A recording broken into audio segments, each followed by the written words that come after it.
Why doesn't my mom love me?" The whisper was so quiet, Gabriel Turner almost missed it over the rhythmic slosh of his mop. He stopped, the worn wooden handle resting in his palms. The little girl on the bench outside the principal's office wasn't looking at him, but her question hung in the empty, sterile hallway like a ghost. Diana Carrington, 9 years old. He'd known her face for 3 of them. First as the bright, bubbly kid whose father, a man with a kind smile and an easy laugh, would swing her into the air before school. Then, after the announcement of Mr. Carrington's sudden illness, as the quieter girl holding her father's hand a little tighter.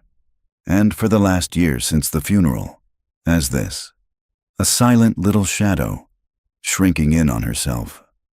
The whole school knew. Teachers spoke in hushed, sympathetic tones in the break room. The vibrant Carrington family had been fractured, and this child was living in the wreckage. Through the heavy oak door, the voice of Diana's mother, Helena Carrington, was a sharp, furious staccato. It was a voice accustomed to command, to slicing through arguments and leaving no room for dissent. "Unacceptable," the voice clipped.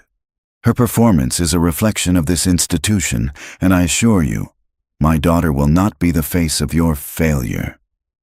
Gabriel's heart ached.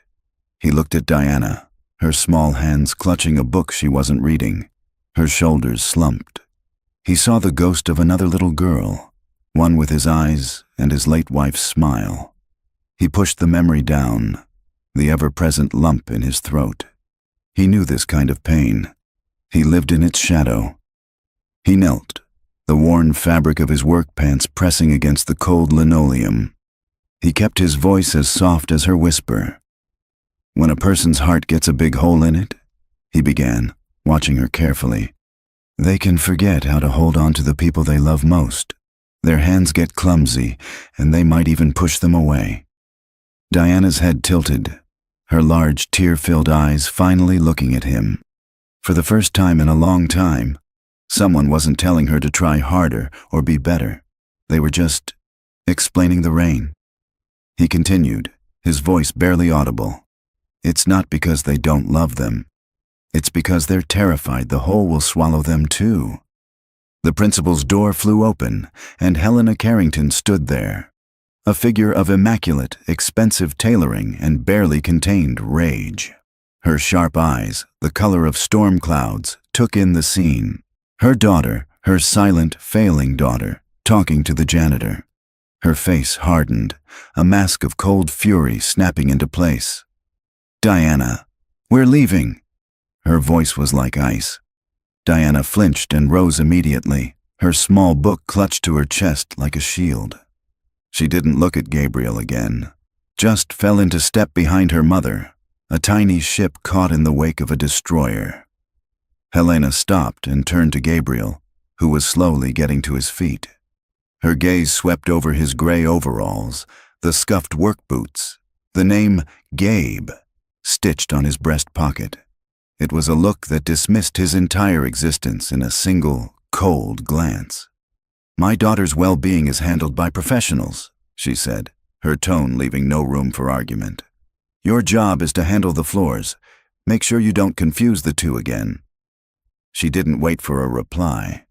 She turned, her heels clicking an angry rhythm on the polished tile, and swept down the hall with Diana trailing silently behind her. Gabriel watched them go, his hand tightening on the mop handle. He hadn't been a teacher in 5 years, but the instinct to protect a child from a storm was still there, buried but not gone. He saw the way Helena grabbed Diana's arm, a little too tightly, and the way the girl's shoulders curled inward even further. He stood there for a long time after they were gone, the only sound the distant hum of the school's ventilation system. The smell of antiseptic cleaner filled the air. He had come to this job for the quiet, for the anonymity, for a life where he didn't have to pretend to be whole. He had believed his heart was too broken to be of any use to anyone, especially a child. He was here to be invisible. But Diana Carrington had seen him, and in her whispered question, he had heard the echo of his own suffocating grief.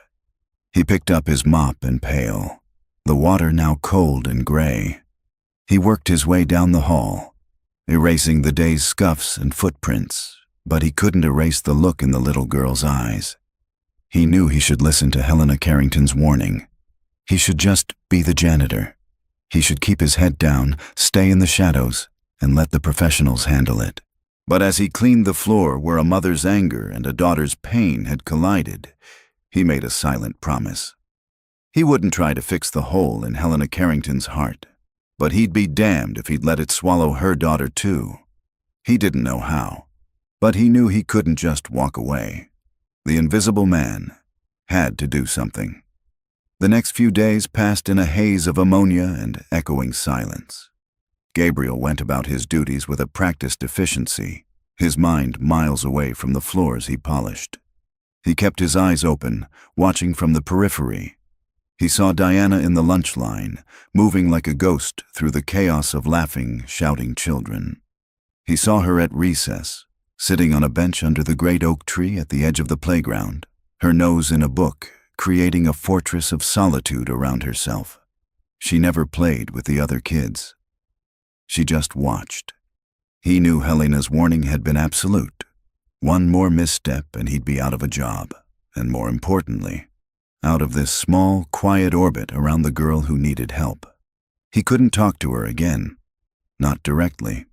But Gabriel had been a teacher long enough to know there were other languages besides words. On Wednesday morning, while clearing leaves from a clogged drain pipe near the oak tree, he saw it. A perfect abandoned bird's nest, blown from a high branch during the night storm. It was a delicate, intricate cup woven from twigs, grass, and bits of string. A tiny, miraculous piece of architecture. A home. He picked it up carefully, its fragility a weight in his rough hands. An idea, quiet and simple, began to form. That afternoon, he waited until recess. From the window of a second-floor hallway, he watched as Diana made her way to her customary bench. As soon as she was settled, he slipped out a side door and walked along the edge of the playground, his movements casual, just a janitor on his rounds. He approached the bench from behind, his footsteps soft on the grass. Diana didn't look up from her book. He gently placed the small nest on the far end of the bench, then retreated without a sound. From a distance, sweeping a path that didn't need sweeping, he watched. For 10 minutes, she didn't notice it. Then, as she shifted to turn a page, her eyes fell upon the nest. She froze, her head tilted with a cautious curiosity. She looked around, her gaze scanning the playground, but no one was paying her any attention. Slowly, hesitantly, she reached out a small finger and gently touched the rim. She didn't smile, but a different look crossed her face. A quiet wonder. High above the city, in a glass-walled office that felt as cold and silent as deep space, Helena Carrington stared at a set of quarterly projections. The numbers were good, better than good. They were dominant, but they brought her no satisfaction. The acquisition of Omnicore is lagging, Helena. She didn't look up. She knew that voice. Julian Ramsey. Ambitious, slick, and circling her position like a shark. He stood in her doorway, a tablet in his hand, a look of feigned concern on his face.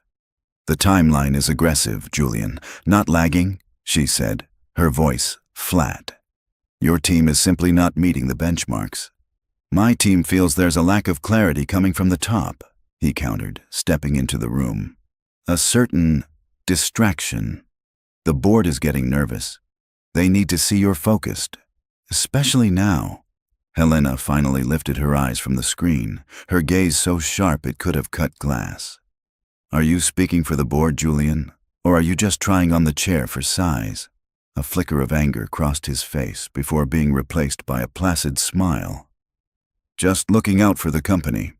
And for you, of course. We all know how difficult this past year has been.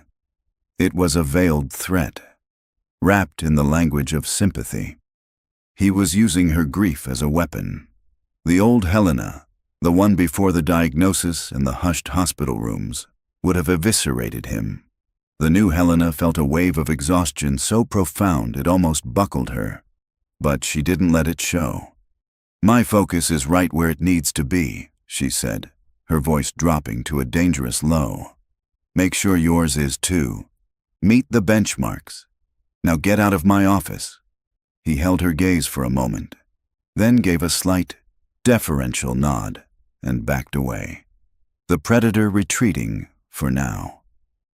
Helena stared at the door long after he'd gone. She spun her chair to face the panoramic window overlooking the city, a city her husband had loved. Her hand went to the silver frame on her desk, a photo of him laughing with a 7-year-old Diana on his shoulders. A dull, familiar ache pulsed in her chest. Julian was right about one thing. She was distracted. Her focus, once a laser, was now fractured, split between running a billion-dollar company and managing a silent, grieving child who felt more like a failed project than her own daughter. She hated that thought. She hated herself for it. But it was true. Back at Northwood, the bell rang, signaling the end of recess. Children swarmed back toward the school building in a noisy, vibrant wave. All except Diana. She remained on the bench until the playground was nearly empty. Gabriel watched from the doorway as she stood up. For a moment, he thought she would leave the nest behind, but then, with a delicacy that seemed almost reverent, she picked up the small, woven cup. She held it in 2 hands, protecting it as she walked back toward the school. As she passed him, she kept her eyes fixed on the ground, pretending he wasn't there. But he saw it. The slightest of nods. A secret acknowledgement. Gabriel felt a flicker of warmth in the cold, hollow place in his chest. It wasn't a solution. It wasn't a cure. But it was something. A single, fragile thread of connection, cast into the silence. The conversation had begun. The bird's nest sat on Diana's nightstand, a fragile monument to a secret. For the rest of the week, Gabriel felt the change. When he passed Diana in the hall, she would risk a quick, fleeting glance in his direction before looking away. It was a tiny crack in the wall of her silence, but it was enough. He knew he had to keep the conversation going. The memory came to him on Saturday while he was sorting through a box of his daughter's old things, a painful, yearly ritual he could never quite bring himself to abandon. He found a worn copy of The Little Prince, its pages soft with use, and suddenly, he remembered. A sunny afternoon, 2 years ago. He'd been tending the flower beds near the playground when he saw them. Diana and her father, sitting on that same bench under the oak. Her father was reading aloud from a thick book, his voice animated, making her giggle. Gabriel had recognized the cover, The Wind in the Willows. The next day, Gabriel spent his afternoon in the city's oldest second-hand bookstore, a labyrinth of dusty shelves and the smell of aging paper. It took him 2 hours, but he finally found it. A beautiful 1960s edition, its cover a deep green with rich color plate illustrations of Ratty and Mole. Tucked inside the front cover, the previous owner had pressed a perfect fiery red maple leaf. Gabriel left it there, a small, silent bookmark. On Monday, the book appeared on the bench. Gabriel watched from his usual distant post as Diana approached. She saw the book immediately. She stopped, her body tensing. She looked around, her eyes searching. This was different from the nest. This was something known, something personal. He saw her walk to the bench, her movements slow, almost fearful. She didn't pick it up at first. She just stood and stared at the cover. Then, her small hand reached out and traced the gold lettering of the title. He saw her shoulders begin to shake. She snatched the book, clutched it to her chest as if it were a life raft, and ran back toward the school building, disappearing inside. Gabriel's heart twisted. He had either made a terrible mistake or done exactly the right thing. That evening, Helena was working late at her dining room table, her laptop casting a cold blue light across a stack of legal documents. Diana was supposed to be doing her homework, but she was sitting on the floor, the strange, old book, open in her lap. Helena had noticed it the moment Diana came home from school, clutched in her arms like a treasure. "Where did you get that?" Helena asked, her eyes not leaving the screen. Diana didn't answer. She never did. "Diana, I asked you a question. That's not a library book." The girl just shook her head, her fingers tracing one of the colorful illustrations. A wave of pure frustration washed over Helena. It felt like trying to communicate with a locked room. Every question was met with silence. Every attempt to help met with this passive resistance. "Fine," she snapped. "Fail your tests. Live in your own little world. But don't expect me to applaud you for it." The words were cruel, and she knew it the moment they left her mouth. She saw her daughter flinch, pulling the book tighter against her small body. The guilt was immediate and acidic, but she shoved it down. Guilt was a useless emotion. Results were what mattered. The next morning, as she was dropping Diana off, she saw it. On the pavement near the main entrance, drawn in bright blue chalk, was a small, simple drawing of a rowboat with 2 animal figures in it. It was charming. It was also undeniably a scene from The Wind in the Willows. Her blood ran cold. It wasn't a coincidence. The book, the drawing, it was a message. And she knew exactly who was sending it. She found Gabriel in the West Wing, buffing the floors. She didn't bother with pleasantries. She walked right up to him, her voice a low, furious hiss. "You! I told you to stay away from my daughter." Gabriel switched off the buffer, the machine winding down with a soft whir. He turned to face her, his expression calm, but his eyes were guarded. "Good morning, Mrs. Carrington." "Don't you good morning me," she seethed. "The book. The chalk drawings. What is your game? What do you want from her?" He didn't flinch. He just held her gaze, and for the first time, she saw something flicker behind his quiet exterior. It wasn't fear. It was a deep, soul-crushing sadness. "I don't want anything from her," he said, his voice even and steady, which only infuriated her more. "Then why are you doing this? It's inappropriate. It's creepy. You're the janitor. You have no right." "Your daughter is drowning in silence, Mrs. Carrington." He cut in, his voice still quiet, but now laced with an authority that stunned her. "I was just trying to throw her a rope." He took a half step closer, and his eyes met hers with a raw intensity she couldn't look away from. "I used to be a teacher," he said, the words landing with the weight of a confession. "I know what a grieving child looks like."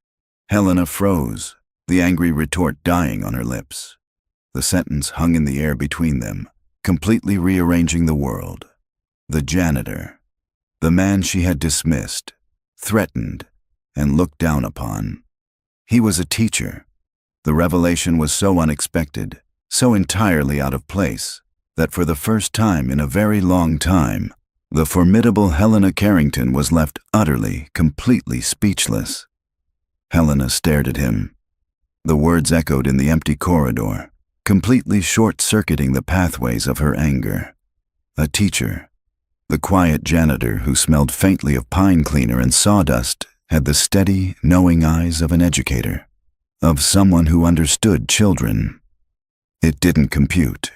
Her entire argument, built on the assumption of his lowly station and inappropriate meddling, crumbled into dust. She opened her mouth, then closed it. For the first time, she had no rebuttal, no cutting remark. There was nothing to say. He had presented a fact that was so entirely outside her frame of reference that it had disarmed her completely. Without another word, she turned on her heel and walked away, her retreat far less triumphant than her arrival. The clicking of her heels sounded less like a declaration of power and more like a frantic escape. Gabriel watched her go, the tension slowly draining from his shoulders, leaving him feeling hollowed out. He hadn't wanted to say that. The word teacher felt like it belonged to another man, a ghost from a life he no longer lived. It was a key to a door he never intended to unlock again. He had used it as a shield for Diana, but it had left him feeling exposed and raw. He picked up the buffer, the familiar weight of the machine a small comfort. He didn't know if he had just saved his job or sealed his fate. Back in the silent sanctuary of her high-rise office, Helena couldn't focus. The phrase "I used to be a teacher" played on a loop in her head. It was an anomaly, a piece of data that didn't fit the profile, and Helena Carrington did not tolerate anomalies. She leaned back in her leather chair and made a call. It was to a man who ran a private security and investigation firm that her company kept on a very expensive retainer. "I need a background report," she said, her voice clipped and impersonal. "Discreet, very discreet.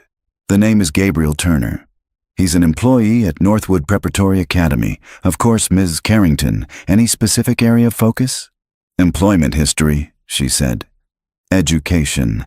Everything." The report arrived in her encrypted inbox less than 3 hours later. She opened the file, her heart beating with a strange mix of dread and anticipation. The first few pages were standard. Gabriel Turner, age 38. No criminal record. Flawless employment history at Northwood for the past 4 years. Then she got to the previous section. Employment, 2008 to 2020. Cedar Creek Elementary, Westfall County. Position, 4th grade teacher. It was true. She scrolled further, her eyes scanning the file. Accolades, glowing performance reviews. Mr. Turner possesses a rare gift for connecting with his students. An unparalleled ability to foster a love of learning. He'd been awarded Westfall County's Teacher of the Year in 2018. There was a photo of him, younger, smiling, standing on a stage and holding a plaque. He looked happy. Whole. Then she reached the final entry in the file. An attached news clipping from a local paper dated May 12, 2020. The headline was stark. Local teacher's family killed in a highway collision. Helena's breath caught in her throat. She clicked the link. A grainy photo of a mangled car. The article was short, brutal in its efficiency. A drunk driver had crossed the median. The victims were identified as Elizabeth Turner, age 32, and Lily Turner, age 7, wife and daughter of local teacher Gabriel Turner. The file, the office, the entire city outside her window seemed to fall away. Lily. His daughter was 7 years old, the same age as Diana when her father had gotten sick. It all crashed down on Helena with the force of a physical blow. His quiet, pervasive sadness. His words in the hallway. A big hole in the heart. He wasn't speaking in metaphors. He was speaking from experience. He saw Diana's grief because he was living in his own. His quiet gifts weren't an intrusion. They were acts of empathy from a man who knew exactly what that little girl had lost. She thought of how she had looked at him, the condescension in her voice, the disdain in her eyes. "Your job is to handle the floors." The memory made her skin crawl with a shame so intense it was nauseating. Later that afternoon, a call came from Diana's teacher. The woman sounded surprised, almost joyful. "Miss Carrington, I just wanted to share something wonderful. We had a group art project today, and for the first time all year, Diana participated.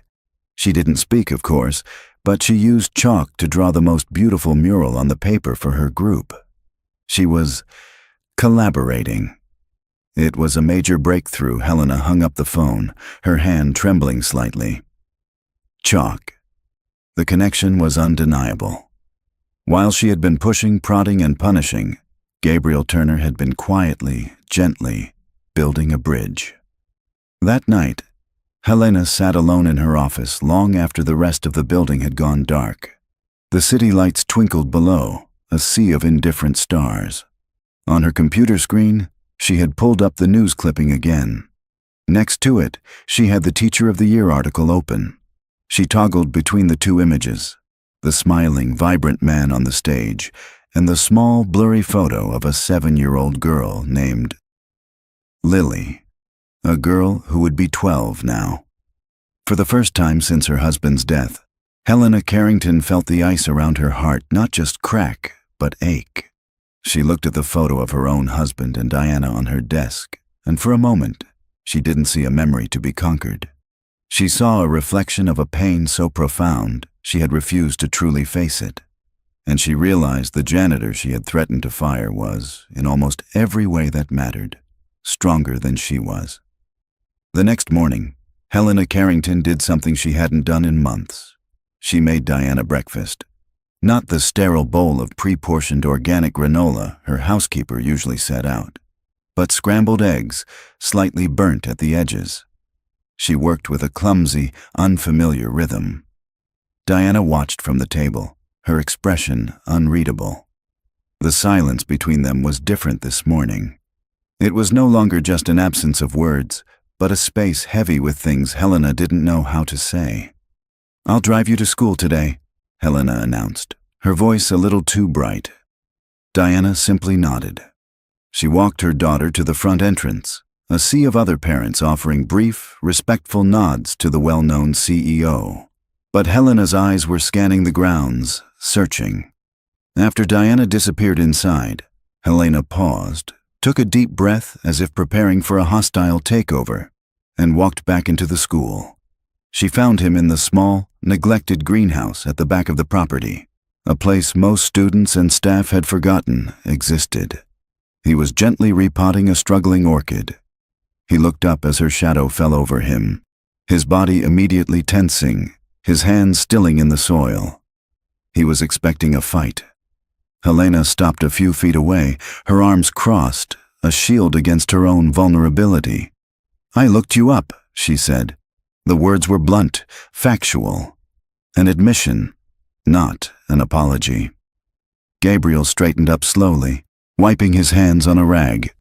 He didn't say anything, just waited, his eyes holding hers with a quiet, unnerving patience.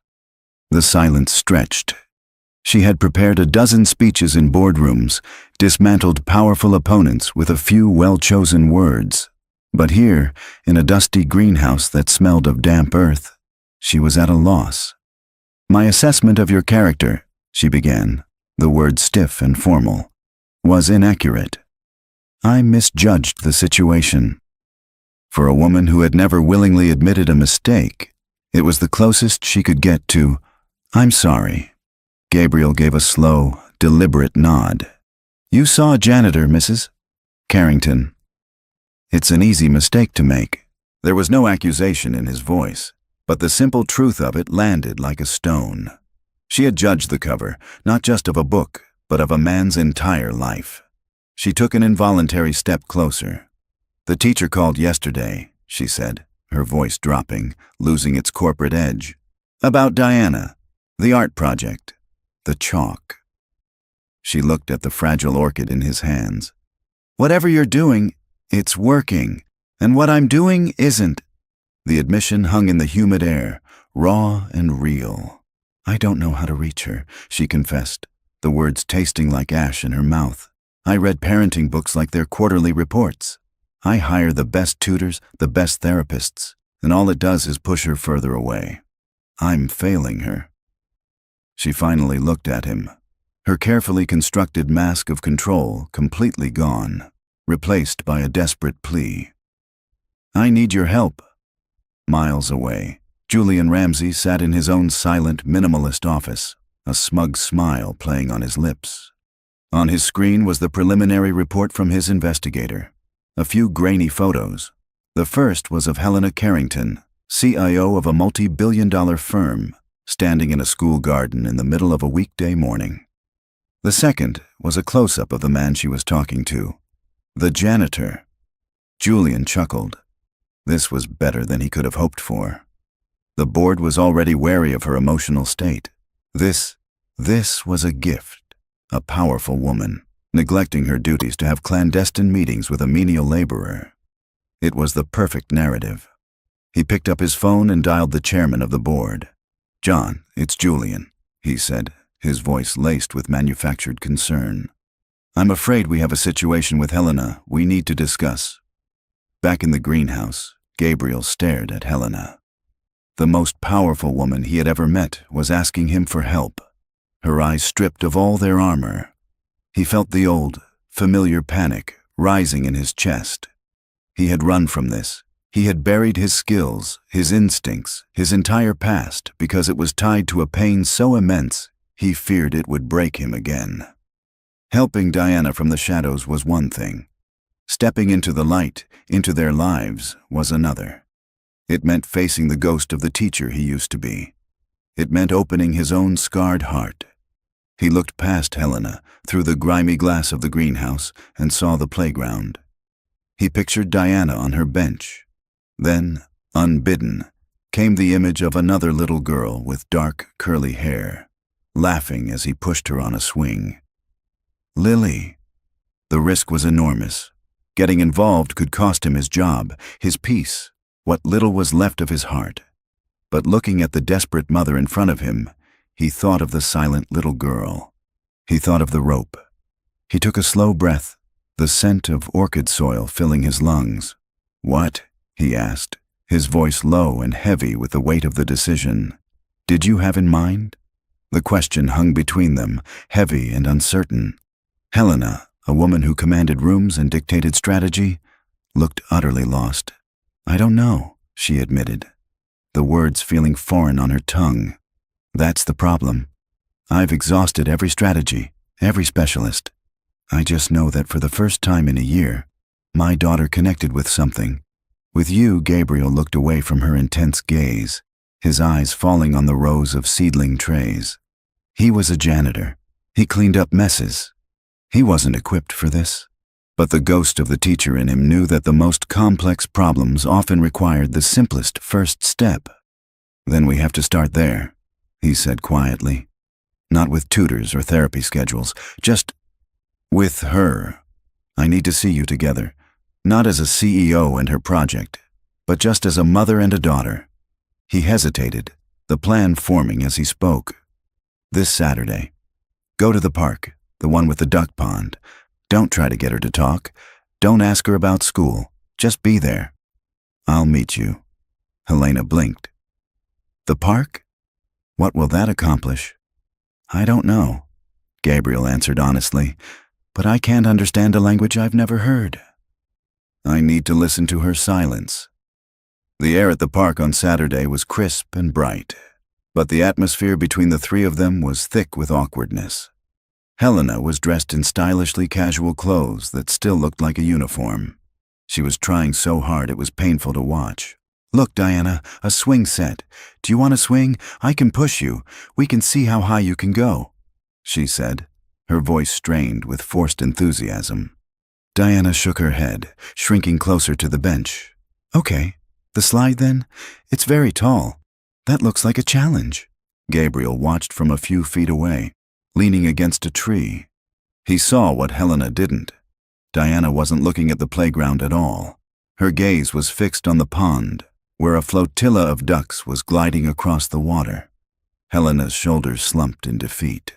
She sat on the bench, pulling out her phone, the reflexive retreat of a woman uncomfortable with unstructured time. Gabriel walked over to a small vendor selling bags of bird feed. He bought one, then approached the bench. He didn't say a word to Diana. He just sat down on the other side of her, opened the bag, and tossed a handful of cracked corn toward the water's edge. The ducks immediately changed course, paddling furiously toward them. He held the open bag out, a silent invitation. Diana watched him for a long moment. Then, slowly, she reached in, her small hand taking a handful of feed. She tossed it, a little shyly at first, then with more confidence as the ducks quacked their approval. For the next 10 minutes they sat in a comfortable shared silence, feeding the ducks. Helena put her phone away, watching them. A painful, clarifying thought rose in her mind. Gabriel hadn't tried to manage Diana's happiness. He had simply noticed it and then shared it with her. It was a language of quiet observation she had completely forgotten how to speak. Later, as they walked along the path circling the pond, Helena found herself walking beside Gabriel while Diana skipped a few feet ahead. "How did you know to do that?" she asked, her voice low. "You were looking at the playground," he said simply. She was looking at the pond. He paused, then added, "My daughter, Lily." She was terrified of swings. but she would spend hours watching ants build a hill. You can't force a child to be interested. You just have to find out where their world is and go there. It was the first time he had said his daughter's name to her. The sound of it, spoken aloud, seemed to change the air between them. Lily, Helena repeated softly. It's a beautiful name. He gave a small, sad smile. She loved flowers, especially the ones that grew in the cracks in the sidewalk, the stubborn ones. In that moment, sharing a story of his lost child, he gifted her a piece of his trust. He was letting her see the man behind the grief. And Helena felt a profound, aching connection that went far beyond their shared tragedy. As they circled back toward the entrance, Diana, who was walking between them, did something unexpected. Her small hand slipped into Gabriel's. A moment later, her other hand, hesitantly, reached out and took her mother's. The three of them walked the last few yards in silence, connected by touch. Helena looked down at their joined hands, her manicured fingers, Gabriel's calloused ones, and Diana's small hand linking them together. A fragile, unlikely bridge. For the first time in a year, she felt a flicker, not of control, but of genuine, terrifying hope. She didn't know that across the street, a man in a parked car was lowering a camera with a long focus lens. He scrolled through the images he'd just taken. The powerful CEO, the janitor, and the little girl, holding hands like a family. He smiled, picked up his phone, and sent the photos to Julian Ramsey. The photos landed on the polished mahogany table of a private club with a soft, damning thud. Julian Ramsey watched the faces of the two board members across from him, Conrad Sterling and Marcus Vance. Older men, pillars of the financial community. Men who valued stability and perception above all else.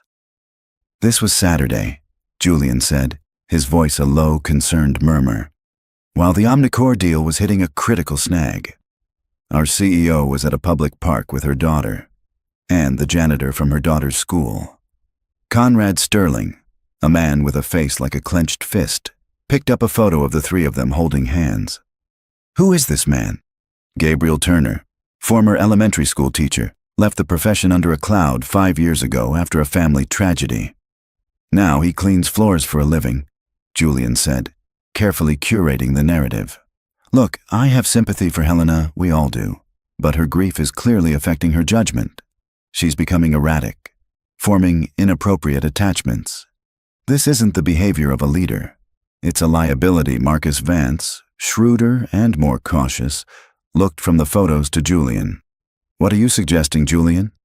I'm suggesting we need to protect the company, Julian said smoothly. It might be time to consider a vote of no confidence. For her own good. Of course, Helena walked out of her office at 5:30 p.m. on Tuesday. Her executive assistant, a young woman named Clara, nearly dropped her tablet. Miss Carrington, are you leaving? Clara stammered. You have the quarterly review proofs. Send them to my home tablet, Helena said, gathering her coat. I'll look at them after dinner. Clara stared, speechless. In 3 years, she had never known Helena to leave before 9 p.m. if there was still work to be done.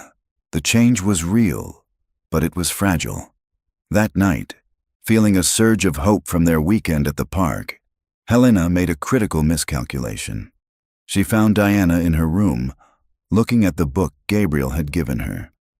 That was your father's favorite, Helena said softly, sitting on the edge of the bed. He used to read it to me when we were in college. Diana tensed, her fingers tightening on the book. Helena, mistaking her silence for an invitation, pressed on. He would have been so proud of you, Diana. He would want you to be strong. He wouldn't want you to be like this. He would want you to talk to me. It was the wrong thing to say. She was using his memory as a tool, a lever to pry open the silence. Diana's face crumpled. She looked at her mother with an expression of such profound betrayal that it made Helena recoil. Diana slammed the book shut, shoved it under her pillow, and turned to face the wall, her small back rigid. The door Helena thought was opening had just been slammed, bolted, and barricaded. An hour later, Helena went to check on her. The room was empty. The window was open, a cool night breeze rustling the curtains. Panic, cold and absolute, seized Helena's heart. She searched the house, her calls of "Diana" growing louder, more frantic with each empty room. She ran outside, circling the manicured lawn, her voice cracking. "Diana!" The controlled, formidable CEO was gone, replaced by a terrified mother on the verge of collapse. Her hands shaking, she fumbled for her phone and dialed the only person in the world she could think of. Gabriel answered on the second ring. "She's gone," Helena sobbed into the phone, the words torn from her. "Diana's gone." "I said the wrong thing, and she's gone." Gabriel's voice was an island of calm in her hurricane of panic. "Okay, Helena, breathe. Just breathe. Did you check the yard?" "Yes, everywhere. I don't know where she would go." "Think, Helena. Where does she feel safe? Where is it quiet?" He pressed gently. He thought of the book, The Wind in the Willows. Then he thought of the other book he'd left her, the one on constellations. He remembered a conversation with the school's maintenance chief about the old roof access. "The school," he said with sudden certainty. "Meet me at the school." I think I know he was there in 15 minutes. His old pickup truck rumbling into the empty parking lot just as Helena's sleek sedan screeched to a halt. He didn't wait for her. He took a set of keys from his pocket and headed for a side entrance. He found Diana on the small, flat roof of the old library wing. It was a place no one ever went, a quiet, forgotten perch overlooking the city lights. She was huddled in a corner, her arms wrapped around her knees, her face turned up to the star-dusted sky. Gabriel didn't call out to her.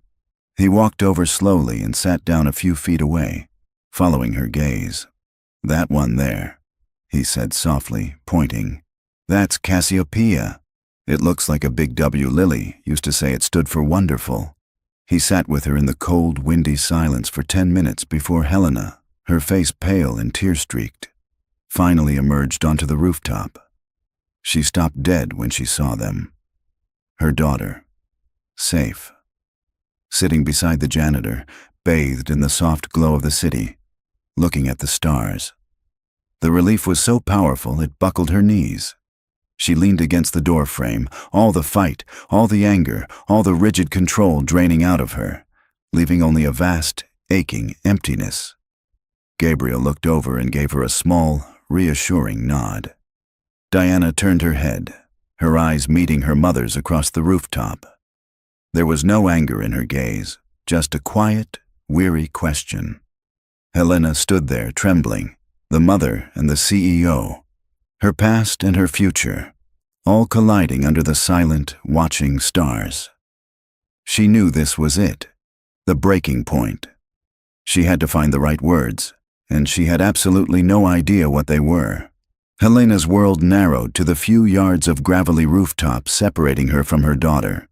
Every instinct she had, to command, to control, to fix, screamed at her to rush forward, to grab Diana, to end this terrifying ordeal.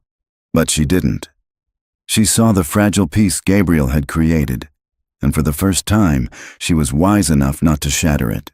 She walked forward slowly, her expensive shoes unsteady on the loose gravel. She didn't go to Diana. She went to the low parapet wall a few feet away from them and sat down, pulling her knees to her chest, mirroring her daughter's posture. She looked at the sky, at the vast, indifferent spread of stars. "When your father got sick," Helena began, her voice rough and unfamiliar, stripped of all its usual polish, "I declared war. On the doctors, the disease, the universe. I made a plan. I researched every trial. I set benchmarks for his recovery." She gave a short, broken laugh. "I thought I could manage his cancer like a hostile takeover." She finally turned to look at her daughter. "And I lost. And when I lost him, I think I declared war on everything else, including myself, including you." Tears she hadn't shed in a year began to trace hot paths down her cheeks. I miss him too, Diana, she whispered, the words a physical agony to speak. So much that sometimes I forget how to breathe. And when I can't breathe, I get angry. At the world, at him for leaving, at you for reminding me of him. She finally said the words, the ones that had been lodged in her throat for a year. It's not your fault. None of this is your fault. It's mine. I'm so sorry, Diana. I'm so sorry. The silence that followed was absolute. Gabriel remained perfectly still, a silent guardian. Then, Diana moved. She unfolded herself and crawled across the gravel, stopping just before she reached her mother. She looked at Helena's tear-streaked face, her own eyes shimmering. Then she leaned forward and rested her head on her mother's knee. A small, simple gesture of forgiveness that broke through the last of Helena's defenses. She wrapped her arms around her daughter, burying her face in Diana's hair, and sobbed. Gabriel stood up quietly. I'll go make sure the door didn't lock behind us, he said, giving them a privacy they desperately needed. Later, in the silent, moonlit hallway of the school, the crisis had passed. Diana was dozing in the passenger seat of Helena's car outside. Thank you, Helena said, her voice still raw. Gabriel, there are no words. You found the words that mattered, he replied, leaning against the lockers. She looked at him, at the quiet strength in his face, the deep-seated sadness in his eyes that she now understood. How do you do it? She asked. How do you live with it? The whole. He was quiet for a long moment, looking at a framed display of children's art on the wall. For a long time I didn't, he admitted. I just existed. But then I realized I was letting the last day I had with them erase all the beautiful days that came before. I couldn't fix what happened, but I could choose how I carried them. Lily wouldn't want her memory to be a cage for me. She'd want it to be a reason to be kind. He looked at Helena. You don't get over it. You just make more room in your heart. You learn to carry the sadness alongside the love. Your husband wouldn't want you to stop loving Helena, especially Diana. His words settled over her, a truth so profound it felt like a physical weight. He wasn't just a janitor. He wasn't just a teacher. He was a survivor. The next afternoon, a sleek, black courier envelope was delivered to Helena's office. Inside was a single sheet of paper with the company's letterhead. It was a formal notice, invoking a rarely used clause in the corporate bylaws. An emergency meeting of the board of directors had been called for Friday morning. The agenda item was singular, a review of the CEO's leadership and continued fitness to serve. It was signed by Julian Ramsey and co-signed by Conrad Sterling and Marcus Vance. The old Helena would have felt a surge of adrenaline, a lust for battle. She would have called her lawyers, her loyalists, and prepared to destroy them. But as she stood there, holding the declaration of war in her hand, she felt something else, a quiet, unshakable calm. Her gaze fell on a new drawing taped to the side of her monitor, put there that morning. It was a simple chalk drawing Diana had made for her. A woman, a girl, and a man, standing on a rooftop with a big W of stars shining above them. Her fight for the company had always been about power, about legacy, about winning. But now, it was about something else entirely. It was about protecting the fragile, hopeful new world she was just beginning to build. She picked up her phone and dialed Gabriel. "They're coming for me," she said, her voice even. "The board. They're trying to force me out." "What are you going to do?" he asked, his voice steady. She looked at Diana's drawing, at the three small figures holding hands under the stars. "It's okay," she said, a small, genuine smile touching her lips for the first time. "For the first time in a very long time, I know exactly what I need to say." The boardroom was a theater of silent, corporate warfare. 24 solemn faces sat around a vast, gleaming table of dark mahogany. the city skyline a cold, indifferent backdrop behind them. Julian Ramsey stood at the head of the table, his presentation projected on the screen behind him, charts showing fractional dips in productivity, timelines for the Omnicore deal shaded in cautionary yellow. He spoke with the polished, somber tone of a man delivering a difficult but necessary eulogy. Helena sat to his right, perfectly still. She wasn't wearing her usual stark, powerful suit. Instead, she had chosen a simple, elegant dress in a deep blue. Her demeanor wasn't defensive or aggressive.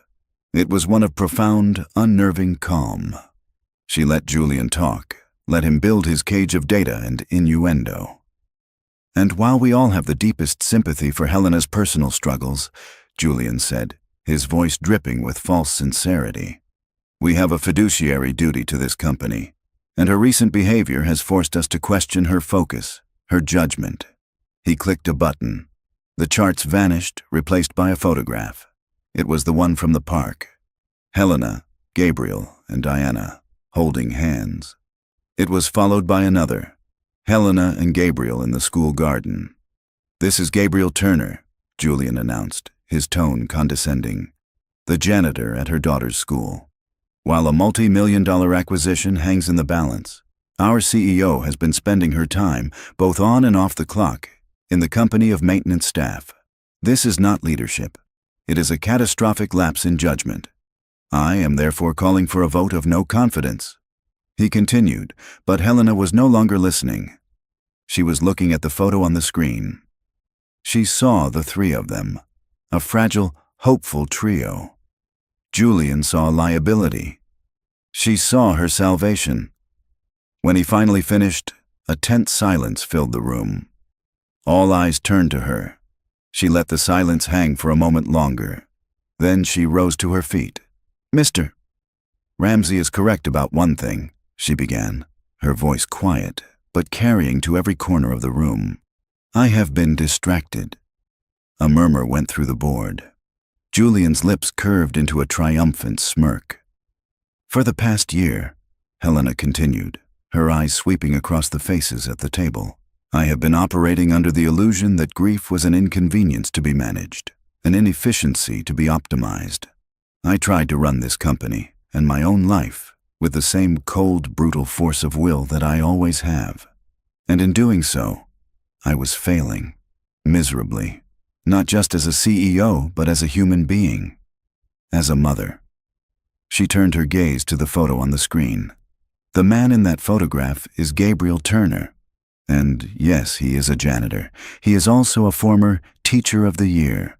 And he is a man who, after suffering a loss that would have destroyed most people, showed more integrity, more wisdom, and more quiet strength than I have witnessed in this boardroom in a very long time. She looked directly at Julian. Mr. Ramsey sees a janitor. I see a man who taught me that you cannot compartmentalize your humanity. A company is not just numbers on a spreadsheet. It is people. And a family is not a project to be managed. It is a heart that needs to be held. Her voice grew stronger, imbued with a power that had nothing to do with her title. You see these photos as a sign of weakness. I now know they are a sign of my recovery. You believe a leader must be an untouchable fortress. I have learned that a true leader is one who has the courage to be vulnerable, to be compassionate, to be, first and foremost, human. She finally turned her full attention on her rival.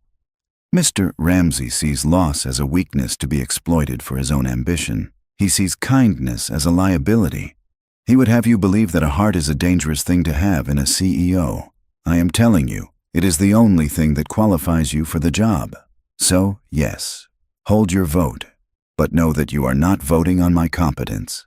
You are voting on what kind of company you want to be. She sat down. The silence in the room was absolute, broken only by the quiet, dignified click of her pen as she placed it on the table. The board members weren't looking at the photos anymore. They were looking at Julian Ramsey, and for the first time, they were seeing him for exactly what he was. Helena didn't stay to count the votes. She knew she had won. She walked out of the boardroom, through her office, and didn't stop until she was in the parking garage. She drove straight to the school. It was the annual Founders' Day celebration, an outdoor event with games and food stalls. Families were everywhere. She found Gabriel and Diana near a small stage where a student choir was singing. Gabriel saw her first and gave her a questioning look. She responded with a small, definitive nod. A slow smile spread across his face. She walked over to Diana, kneeling down so they were eye to eye, the noise and chaos of the celebration fading into a dull hum. "Hi, sweetie," she said, her voice soft. Diana looked at her mother. She saw the strength in her eyes, but it was a different kind of strength now. It was warm. It was safe. She reached out and gently touched her mother's cheek. Then, in a voice that was clear and steady and full of a year's worth of unshed love, she spoke. "I love you, Mom." The words were the sweetest sound Helena had ever heard. Tears welled in her eyes, but this time they were not tears of grief or shame. They were tears of pure, unadulterated joy. She pulled her daughter into her arms, holding her tight. Gabriel stepped forward, placing a hand on both of their shoulders, his presence a warm, steady anchor. The professional storm was over. The personal one had finally passed. And in the middle of the crowded, sunlit schoolyard, a new family, forged in the fires of loss and redemption, was finally, truly whole. 1 year later, the morning sun streamed into a kitchen that was no longer a sterile, silent space, but a place filled with the smell of pancakes and the sound of quiet laughter. Helena, wearing an old, comfortable sweater instead of a power suit, expertly flipped a pancake, a dusting of flour on her cheek. Diana sat at the table, chattering away about a science project involving volcanoes, her voice bright and full of life. The front door opened and Gabriel walked in, but he wasn't wearing his gray janitor overalls. He was dressed in a crisp collared shirt and slacks, a worn leather satchel slung over his shoulder. He leaned down to kiss Diana's head, then walked over to Helena and kissed her, stealing a piece of bacon from the plate she was holding. "Morning, Mr. Turner," Helena said with a smile. "Ready to mold the young minds of the 4th grade?" "Always," he said, his eyes crinkling with a happiness she now knew so well. "It's good to be back." After the board meeting, Julian Ramsey had quietly resigned. Helena, with her newfound clarity, had restructured her executive team, promoting people based on integrity as much as ambition. She still ran her company with formidable skill, but she now led with her whole heart, and her employees had never been more loyal. She worked just as hard, but she no longer worked to escape. She worked to build. And she was always home for dinner. At Helena's urging, Gabriel had met with the headmaster of Northwood. He'd been hesitant at first, the ghost of his old life still a heavy weight. But with Helena and Diana by his side, he found the courage to step back into the light. When a 4th grade teaching position opened up mid-year, the school had practically begged him to take it. He was, by all accounts, the best teacher they had ever seen. That Saturday, they went back to the park with the duck pond. It had become their place. As Diana ran ahead to the swings, a place she was no longer afraid of, Gabriel and Helena sat on the bench where he had first left the bird's nest. He took her hand, his calloused fingers lacing through hers. "A year ago," he said, his voice quiet, "I was just trying to stay invisible. My world was very small, very gray. I was just waiting for it to be over." "I know the feeling," Helena whispered. "My world was a fortress. I thought if I built the walls high enough, nothing could hurt me again." "And now?" he asked. She looked at Diana, her daughter's laughter carrying on the breeze, a sound she once thought she'd never hear again. She turned back to him, her eyes shining. "Now, it feels like home." Gabriel reached into his pocket and pulled out a small, simple box. He opened it. Inside was not a large, flashy diamond, but a simple, elegant band. "I'm not a man of acquisitions or benchmarks, Helena," he said, his voice thick with emotion. "I don't have a strategic plan. All I know is that my heart had a hole in it, and you and Diana didn't just fill it. You made it bigger. You taught it how to grow again." He took a breath. "Helena Carrington, would you and Diana do me the honor of officially becoming my family?" Tears streamed down her face as she nodded. "Yes," she whispered. 1,000 times, yes. Their wedding was a small affair, held in the late afternoon sun in the school's greenhouse, the place where she had first asked for his help. Diana stood between them, holding both of their hands, her smile the brightest thing in the room. There was no board of directors, no corporate titans, just a few close friends and the quiet, steady promise of a shared future. They weren't a perfect family. They were a mosaic, made of pieces that had been shattered and then lovingly, carefully put back together. A CEO who had learned the value of a quiet moment, a teacher who had rediscovered his purpose, and a little girl who had found her voice. They were a family built not on the absence of scars, but on the courage to show them. They had learned that a heart with a hole in it isn't broken. It just has more room for love to get in. Thank you for staying with this story until the very end. Every story has a character or a moment that pulls you in. I'd be honored to hear which part resonated most deeply with you, or maybe a time you felt something similar. And please, say hello and let us know what part of the world you're in. It makes this big world feel a little smaller and a little warmer, knowing we're all sharing this moment. I believe that sharing and listening to stories is one of the most powerful things we can do. It's a reminder that no one is truly alone. If these are the kinds of stories that feed your soul, think about hitting subscribe. It's not just a button. It's you saying you want to keep this conversation going. Your presence here makes all of this worthwhile. Seriously. Until next time, walk gently and carry a good story with you.